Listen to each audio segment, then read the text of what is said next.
ഭൈരവ മീഡിയാസിലേക്ക് ഏവർക്കും സ്വാഗതം.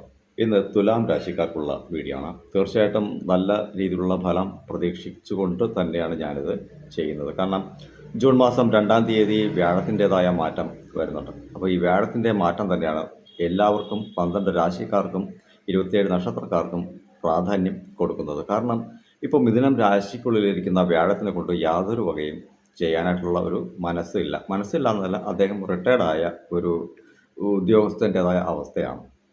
അപ്പോൾ അദ്ദേഹത്തിനെ കൊണ്ട് ഒന്നും ചെയ്തു തരാൻ കഴിയില്ല. അദ്ദേഹം നിങ്ങൾക്ക് വേണ്ടിയിട്ട് ആരോടെങ്കിലും ഒരു റെക്കമെൻഡേഷൻ, നിങ്ങൾ ഉയർന്ന ഏതെങ്കിലും ഒരു വ്യക്തിയെ കാണുമ്പോൾ ശരി ഇന്ന ആളിനെ പോയി കണ്ടോളൂ എന്ന് പറഞ്ഞാൽ ആ വ്യക്തിക്ക് അധികാരമില്ലാതെ ഇരിക്കുന്നത് കൊണ്ട് തന്നെ നിങ്ങൾ ചെന്ന് കാണുന്ന വ്യക്തി പറയും ശരി 3 മാസം കഴിയട്ടെ എന്നതിന് ശേഷം നോക്കാം. പക്ഷേ അത് അധികാരത്തിൽ ഇരിക്കുന്ന ഒരു വ്യക്തിയാണ് തരുന്നതെങ്കിൽ സ്പോട്ടിൽ നിങ്ങൾക്ക് അവിടെ ആ കാര്യം നടത്തി തരും. ഇപ്പോൾ വ്യാഴത്തിനെ കൊണ്ടൊന്നും ചെയ്യാൻ കഴിഞ്ഞ ഒരു വർഷക്കാലം കൊണ്ട് അദ്ദേഹത്തിന് ഒരു വിധത്തിലുള്ള നല്ല കാര്യങ്ങൾ ചെയ്യാൻ കഴിഞ്ഞിട്ടില്ല. ചില സമയത്ത് വക്രത്തിൽ പോയ സമയത്ത് ജാതകത്തിൽ വക്രമുള്ളവർക്ക് ഒരല്പം നല്ല ഫലത്തേക്ക് പ്രദാനം ചെയ്തിരിക്കും. അല്ലാത്തവർക്കൊക്കെ തന്നെ എല്ലാ വർഷത്തിലെയും പോലെ തന്നെ കാര്യങ്ങളൊക്കെയും നടന്നു കിട്ടി. ഒരുപക്ഷെ അതിനേക്കാളും ഏറെ അല്പപ്പൊടി പ്രശ്നങ്ങൾ വന്നു എന്ന് വേണമെങ്കിലും പറയാം. അധികം വലിച്ച് നീട്ടലുകളൊന്നും ഇല്ലാതെ തന്നെ ഞാൻ ഡയറക്റ്റായിട്ട് കാര്യത്തിലേക്ക് കിടക്കാം. എനിക്ക് അത്തരം കാര്യങ്ങളാണ് എനിക്ക് വളരെയധികം താല്പര്യങ്ങളുള്ളത്.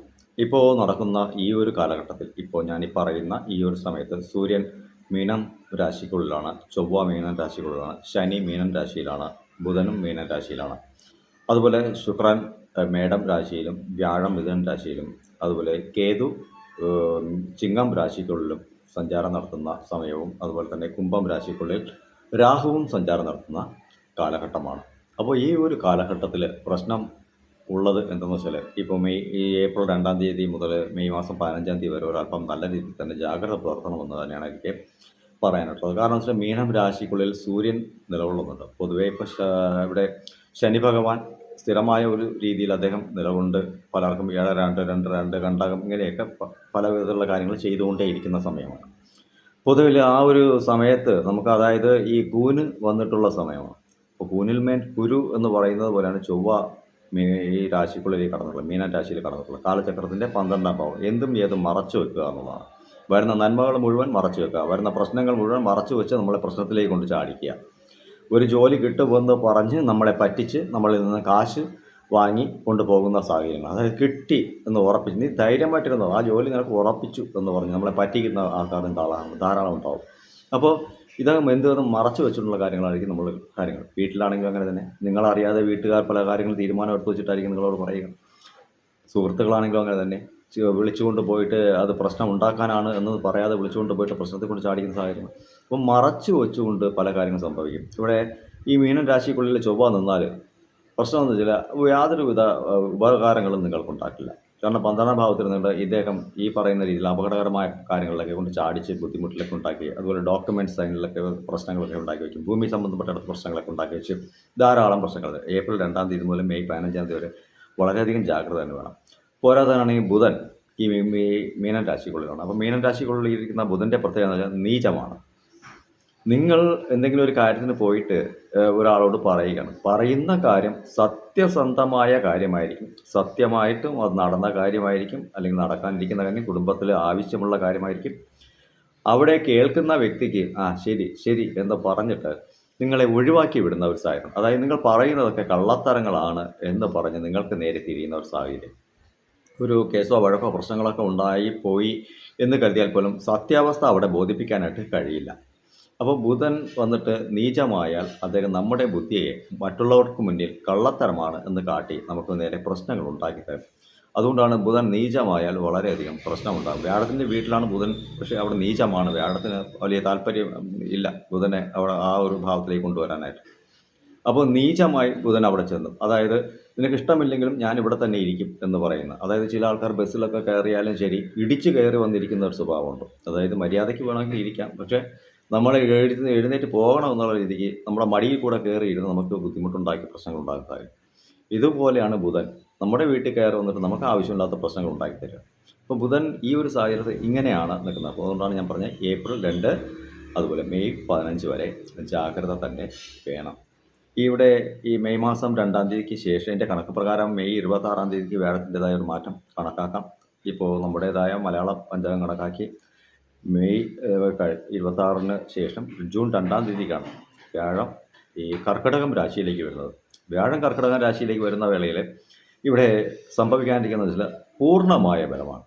അതായത് പൂർവാധികം ശക്തിയോടുകൂടി നമുക്ക് ആ ഒരു ദൈവം ആക്ടിവേഷൻ ആകുന്നു. ഇപ്പോഴത്തെ അവസ്ഥയിൽ കഴിഞ്ഞ ഒരു വർഷക്കാലത്തിനിടയ്ക്ക് സംഭവിച്ചത് ദൈവത്തിൻ്റെ കൈകൾ വായികൾ ഒക്കെ കെട്ടിയിട്ട ഒരവസ്ഥ. നിങ്ങളുടെ കുടുംബ പരദേവതകൾ പോലും പ്രാർത്ഥനകൾ കേൾക്കാത്ത അവസ്ഥ. അതായത് വളരെ ചിലയിടങ്ങളിലൊക്കെ പറയാറില്ലേ, ദൈവത്തിനെ കെട്ടിയിട്ടിരിക്കുകയാണ്, ദൈവം ബന്ധനത്തിലാണ്, അതുകൊണ്ടാണ് നിങ്ങൾ കുടുംബത്തിന് പരിഹാര കർമ്മങ്ങളൊക്കെ ചെയ്യണമെന്ന് പറയുന്നത്. അപ്പോൾ അന്നത്തെ സമയത്തൊക്കെ ആരെങ്കിലും ഈ കുടുംബ പരദേവതകൾക്ക് പരിഹാര കർമ്മങ്ങൾ ചെയ്തിട്ടുണ്ടെങ്കിൽ അതിൻ്റെ ആക്ടിവേഷൻ ആകുന്നത് ഈ സമയത്താണ്, ജൂൺ 2-ാം തീയതിക്ക് ശേഷമാണ്. പരിപൂർണ്ണ ബലമെന്ന് വെച്ചാൽ നിങ്ങൾ കൊടുത്ത പ്രാർത്ഥനകൾ കർത്താവായ യേശുവിന് കൊടുത്താലും ശരി, ശിവനോ വിഷ്ണുവിനോ പാർവതി ദേവിക്കോ അല്ലെങ്കിൽ ഭദ്രകാളിക്കോ കൊടുത്ത പൂജയാണെങ്കിൽ ശരി, അള്ളാഹുവിനെ വിളിച്ച് പ്രാർത്ഥിച്ച പ്രാർത്ഥനകളാണെങ്കിൽ ശരി, നിങ്ങൾക്ക് ഇതുവരെ ഒരു അനുകൂലം ലഭിക്കുന്നെങ്കിൽ ജൂൺ 2-ാം തീയതിക്ക് ശേഷം പരിപൂർണമായ ആക്ടിവേഷനാണ്. സർവത്ര കാര്യങ്ങളിലെ തടസ്സങ്ങളും ഈ തുലാം രാശിക്കാർക്ക് നീങ്ങിക്കിട്ടും. അതിൻ്റെ കണക്ക് പറഞ്ഞുതരാം. അതായത് ഇപ്പോൾ തുലാം രാശി എന്ന് പറയുന്നത് ഇവിടെ രാശി കർക്കിടകം രാശിക്ക് 4-ാം ഭാവമായിട്ടാണ് വരുന്നത്. അപ്പോൾ വ്യാഴം കർക്കിടകം രാശിയിലേക്ക് വന്നാൽ നിങ്ങളുടേതായ കുടുംബസ്ഥാനത്തേക്ക് വ്യാഴത്തിൻ്റെ പൂർവ്വപുണ്യ സ്ഥാനത്തേക്ക് വ്യാഴത്തിൻ്റെ ദൃഷ്ടി പതിയും, അതായത് വൃശ്ചികം രാശിയിലേക്ക്. അപ്പോൾ തുലാം രാശിക്ക് 2-ാം ഭാവം ആയിട്ട് വരുന്നത് വൃശ്ചികം രാശിയാണ്. അപ്പോൾ വൃശ്ചികം രാശി 2-ാം ഭാവമായിട്ട് വരുമ്പോൾ ധനം, കുടുംബം, വാക്ക്, ധനപരമായ രീതിയിലുള്ള മുന്നേറ്റത്തിനായിട്ടുള്ള തൊഴിലുകളൊക്കെ നിങ്ങൾക്ക് വന്നു ചേരും. കിട്ടാനുള്ള പണം, കിട്ടാനുള്ള സാധ്യതകൾ 100%. അതുപോലെ തന്നെ കൊടുത്ത വാക്കുകൾ, ഞാൻ ഇത്രാം തീയതി ഇന്ന കാര്യം ഞാൻ ചെയ്തേക്കാം എന്ന് പറഞ്ഞിട്ട് ഇതുവരെ വാക്ക് പാലിക്കാൻ പറ്റാത്ത ആൾക്കാരാണെങ്കിൽ കൃത്യമായിട്ടും ആ ഒരു സാഹചര്യത്തിൽ നിങ്ങൾക്ക് കൊടുത്ത വാക്കുകളൊക്കെ പാലിക്കാനായിട്ട് കഴിയും. അപ്പോൾ വ്യാഴത്തിൻ്റെ ദൃഷ്ടി ഇരിക്കുന്നിടം കർക്കിടകം രാശിയിൽ ഫലമുണ്ട്. 5-ാം ഭാവമായ വൃശ്ചികം രാശിയിലേക്ക് വരുമ്പോൾ പൂർവ്വപുണ്യ ബലം ആയിട്ടാണ് കണക്കാക്കപ്പെടുന്നത്. അപ്പോൾ രാശിക്ക് 2-ാം ഭാവം നിങ്ങൾക്ക് ധനം, കുടുംബം, വാക്ക്, ഈ പറയുന്ന കാര്യം സക്സസ് ആവും. അതുപോലെ തന്നെ വ്യാഴത്തിൻ്റെ ദൃഷ്ടി 7-ാം ഭാവമായിട്ട് മകരം രാശിയിലാണ് പതിയുന്നത്. അപ്പോൾ ഇവിടെ മകരം രാശി ശനിയുടെ വീടാണ്.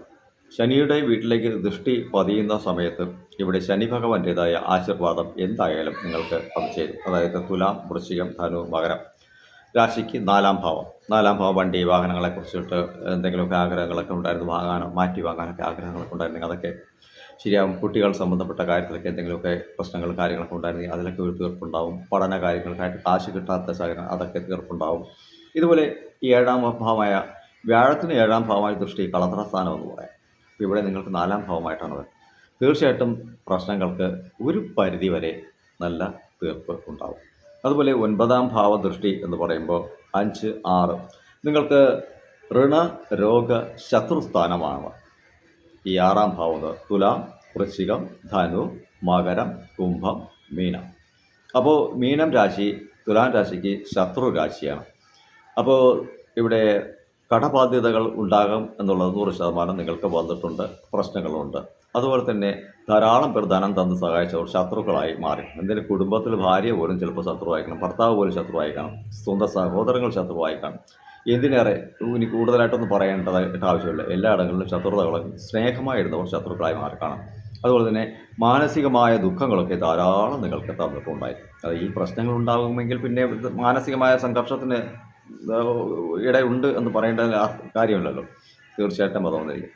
വ്യാഴം കർക്കിടകം രാശിയിലേക്ക് പൂർണ്ണ ബലത്തോടുകൂടി വന്ന് വ്യാഴത്തിൻ്റെ സ്വന്തം വീടായ മീനം രാശിയെ തന്നെയാണ് ദൃഷ്ടി പതിക്കുന്നത്. അപ്പോൾ 100% നിങ്ങൾക്ക് ശത്രുസ്ഥാനം ഒക്കെ തീർന്ന് പരിപൂർണമായ ബലം, അതായത് 9-ാം ഇടം വ്യാഴത്തിൻ്റെ ദൃഷ്ടി എന്ന് പറയുമ്പോൾ ഭാഗ്യസ്ഥാനമാണ്. ഭാഗ്യം നിങ്ങളെ തേടി വരും. ദൈവത്തിനോട് കൊടുത്ത പ്രാർത്ഥനകൾ 100% അവിടെ വർക്കൗട്ട് ആവുകയും ചെയ്യുമെന്നുള്ളതാണ് എടുത്തു പറയേണ്ടതായിട്ടുള്ള കാര്യം എന്ന് പറയുന്നത്. അപ്പോൾ പക്ഷേ എന്നിരുന്നാലും ഇവിടെ രാശിക്ക് 5-ൽ സർപ്പം നിലകൊള്ളുന്നുണ്ട്. 5-ൽ സർപ്പം നിലകൊള്ളുന്നത് അത് ഡിസംബർ മാസം വരെ ഇവിടെ കാണാം. 2 വിധത്തിൽ ചിന്താഗതികളൊക്കെ പ്രാപ്തമാക്കും. ഈ പൂർവ്വപുണ്യ സ്ഥാനത്തിരിക്കുന്ന ഈ ഒരു സർപ്പം 2 വിധത്തിൽ നിങ്ങൾക്ക് പ്രശ്നങ്ങളെ ഉണ്ടാക്കും. പ്രശ്നങ്ങളെന്ന് വെച്ചാൽ നല്ലത് എന്ന് പറഞ്ഞ് നിങ്ങൾ ചെന്നിറങ്ങുന്നത് മോശത്തിലേക്കായിരിക്കും. മോശമെന്ന് തോന്നുന്ന കാര്യങ്ങൾ നല്ലതും ആയിരിക്കും. അതായത് നല്ലതെന്ന് പറയുന്നത് അത് പൊടുന്നനെ എന്തെങ്കിലും കാര്യങ്ങൾ കിട്ടാനായിട്ട് ചെന്ന് ചാടുന്നുണ്ടെങ്കിൽ അത് വലിയ പ്രശ്നത്തിലേക്കും ഒരല്പം ഒരാഴ്ച താമസിക്കുന്ന ഒരു കാര്യത്തിലേക്കാണ് നിങ്ങൾ ചെല്ലുന്നതെങ്കിൽ അത് ദീർഘകാലത്തേക്ക് ഗുണവും ഉണ്ടാകും. അതായത് 100 രൂപ ഇന്ന് കിട്ടുന്ന ഒരു കാര്യമാണെങ്കിൽ നിങ്ങൾക്ക് ഒരു 200 രൂപ ഒരു 5 ദിവസം കഴിഞ്ഞിട്ട് കിട്ടുന്ന ഒരു ജോലിയായിരിക്കും നല്ലത്. കാരണം അത് നിരന്തരമായിരിക്കും. ഇത് താൽക്കാലികവുമായി. അപ്പോൾ അത്തരത്തിലുള്ള പ്രോസസ്സുകൾ, അതായത് 500 രൂപ ഇന്ന് ജോലിക്ക് കിട്ടുന്നെങ്കിൽ ദിവസം നിങ്ങൾക്ക് ഒരു 100ഓ 150ഓ കിട്ടുന്ന കണക്കിനായിരിക്കും ഒരു ജോലി ലഭിക്കുക. അത് നിരന്തരമായിരിക്കും. 500 രൂപ ദിവസം തോറും കിട്ടുമെന്ന് പറയുന്നത് താൽക്കാലികവും ആയിരിക്കും. അപ്പോൾ 5-ാം ഭാവത്തിലെ സർപ്പം ഉയരങ്ങളിലേക്ക് തന്നെയാണ് ചിന്തിക്കുന്നത്. പക്ഷേ ഈ പ്രോസസ്സ്, സെക്കൻഡ് പ്രോസസ്സ് ചൂസ് ചെയ്താൽ അത് ദീർഘകാലത്തേക്കിരിക്കും. വളരെ വേഗത്തിൽ ചെയ്യേണ്ട കാര്യങ്ങൾക്ക് നിങ്ങൾ എന്തെങ്കിലും നല്ല ഒരു ജോലിക്കായിട്ട് പരിശ്രമിക്കുകയാണ്, ഒരു ഓഫീസിലേക്ക് പോകാനായിട്ട് ശ്രമിക്കുകയാണ്. അപ്പോൾ 2 ഓപ്ഷനുകൾ എടുക്കരുത്. ഏതെങ്കിലും ഒരിടത്ത് ഫോക്കസ് ചെയ്ത് അതിലേക്ക് മാത്രം ശ്രദ്ധ കേന്ദ്രീകരിച്ചിട്ട് മുന്നിലേക്ക് ഇറങ്ങിയാൽ 100% അത് വർക്കൗട്ടാവും. അല്ല ഇതിനേക്കാളും മികച്ചത് അതാണ്, രണ്ടാമത്തെ ഓപ്ഷനാണ് എന്ന് ചിന്തിച്ച് അതിലേക്ക് പോയാൽ അത് ബുദ്ധിമുട്ടുണ്ടാക്കും. അതുകൊണ്ട് രാഹു 5-ൽ നിൽക്കുമ്പോൾ തീർച്ചയായിട്ടും നിങ്ങൾ ഉയർന്ന ചിന്താഗതിയോടുകൂടി പോവുകയാണെങ്കിൽ ഫസ്റ്റ് ഓപ്ഷൻ ചൂസ് ചെയ്ത് പോകണം. ഏതെങ്കിലും ഒരു തീരുമാനത്തിൽ ഉറച്ച് നിന്ന് വേണം പോകാനായിട്ട്. അപ്പോൾ വ്യാഴം ഇതുപോലെ മാറുന്ന സമയം, കർക്കിടക രാശിയിലേക്ക് മാറുന്നത് തുലാം രാശിക്കാരെ സംബന്ധിച്ചിടത്തോളം ശത്രുക്കളും കടവും മാനസികമായ ദുഃഖങ്ങളും പ്രയാസങ്ങളും ഒക്കെ തീരുന്ന ഒരു സാഹചര്യത്തിലേക്കാണ് വരുന്നത്. എല്ലാവർക്കും ഒരു നല്ല ഫലം തന്നെയുണ്ട്. ജന്മജാതകത്തിൽ നിങ്ങളുടേതായ ഗ്രഹങ്ങൾ ഏതൊരു അവസ്ഥയിലാണോ അതിനനുസരിച്ച് മാത്രമായിരിക്കും ഒരു ഫലത്തെയും പ്രതീക്ഷിക്കേണ്ടത്. ഇത് ഒരു കോമൺ ആയിട്ടുള്ള ഒരു പ്രൊഡിക്ഷനാണ്. അതായത് എല്ലാവർക്കും, ഈ എല്ലാ വ്യക്തികളെയും സംബന്ധിച്ച് തന്നെയാണ്, ഞാൻ ഉൾപ്പെടുന്ന വ്യക്തിയെ സംബന്ധിച്ച് തന്നെയാണ് ഇത് ചെയ്യുന്നത്.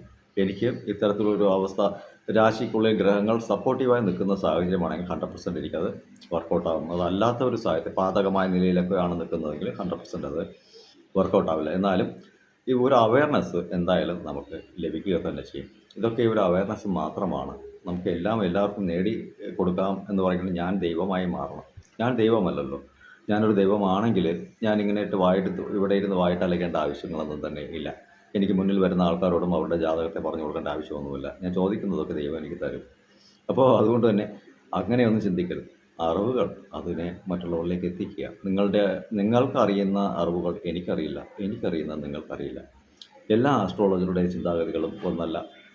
പലരും പല രീതിക്ക് തന്നെയാണ് കണ്ടെത്തലുകളൊക്കെ നടത്തുന്നത്. എന്ന് വെച്ച് അവരാരും അറിവില്ലാത്തവരോ അല്ലെങ്കിൽ അറിവ് കൂടിപ്പോയവരോ എന്നൊന്നുമല്ല. അവർക്കുടേതായ ജീവിതശൈലിക്കനുസരിച്ച് അവർ കണ്ടെത്തലുകളും പാരമ്പര്യമായതൊക്കെ അവർ ചെയ്യുന്നതുകൊണ്ടാണ്. എല്ലാ തൊഴിലുകളും അങ്ങനെ തന്നെയല്ലേ. വാഹനങ്ങളാണെങ്കിലും എല്ലാവരും ഒരുപോലെയല്ലല്ലോ ബൈക്കൊക്കെ ഓടിക്കുന്നത്. പലരും പല രീതിക്കാണ്. സെയിം പ്രോസസ്സ് തന്നെ. ജീവിതം അങ്ങനെയാണ്.